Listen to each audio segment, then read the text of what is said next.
Our fifth hardest hunt is for another icon of mountain game, the Himalayan tahr. Native to Asia, this large goat-like animal now flourishes in New Zealand. Now tahr, that's a really pretty trophy, it really is. It's like a fairly large mountain goat, so it's obviously in the high alpine mountains, very steep mountains, and it has a very pretty mane on its neck.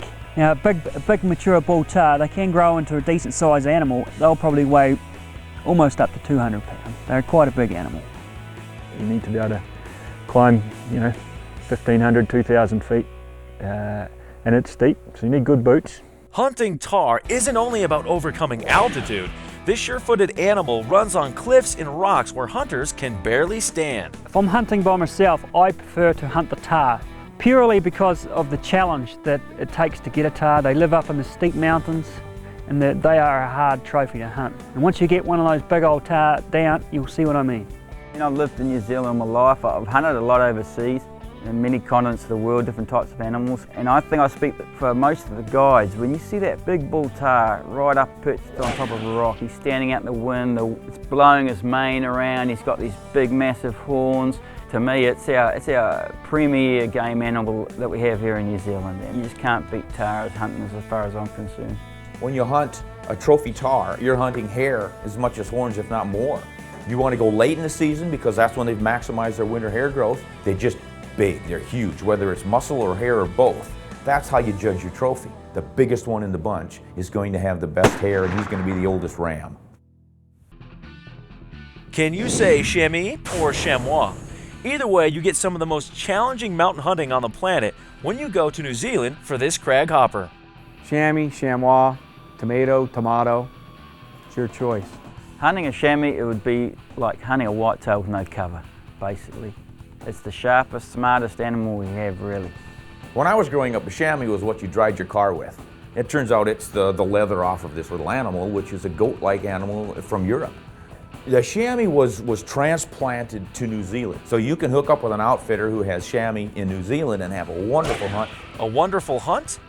As long as you have the legs and lungs to follow the chamois into the sheer cliffs that seem like level ground to it. Chamois is a really neat animal. I really enjoy hunting them. They live high in the mountains, and you've just got to get to where they live to get amongst them before we can even start hunting. They're a small animal, maybe 70, 80 pounds, the bucks. They rut during May and June.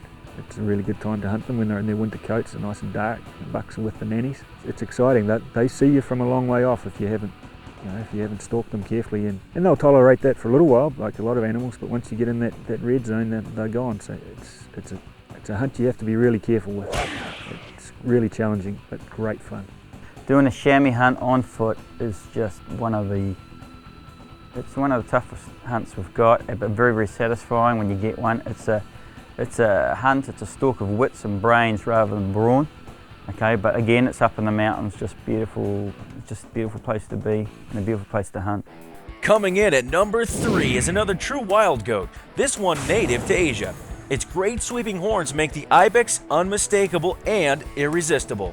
I've gotten to hunt ibex one time, and it was in Kyrgyzstan.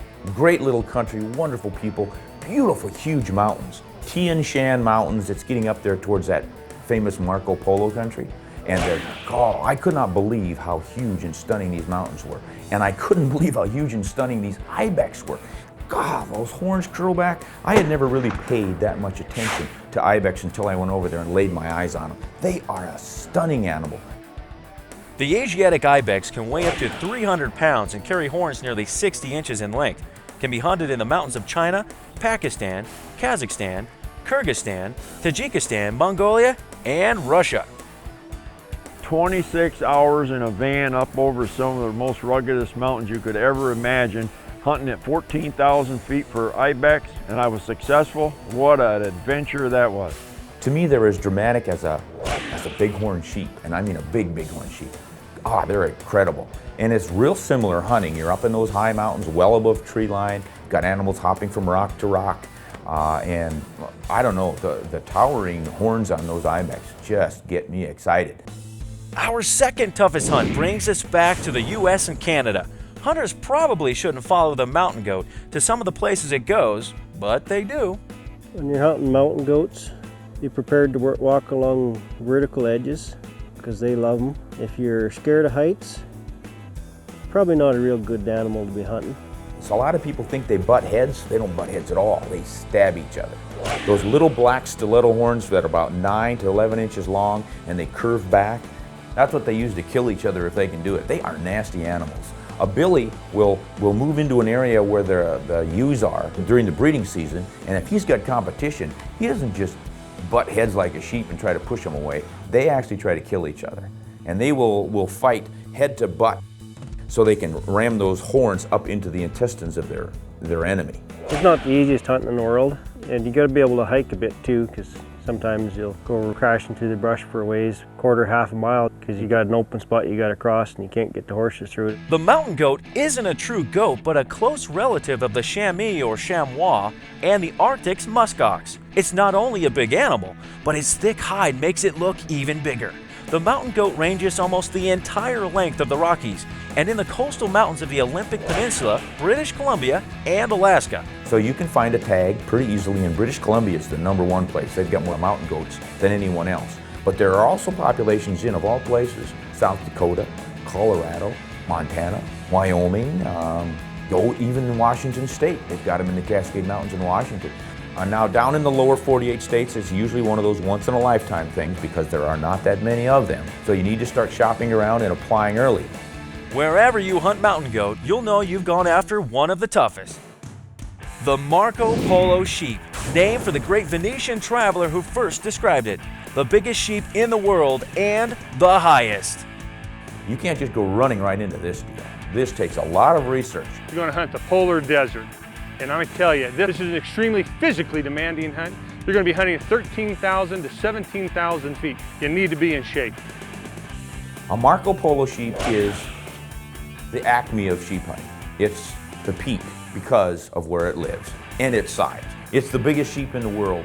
50-inch horn is, you're just getting started. 60-inch horn, longer than 60 inches. A big bighorn sheep will have a 40-inch horn. Can you imagine that? 20 inches more, unbelievable. And body size, they dwarf our sheep. What is great about Marco Polo sheep, those long sweeping curls up to 66 inches. A guy that goes over there, he really is looking for a 60-incher. That's the magical number.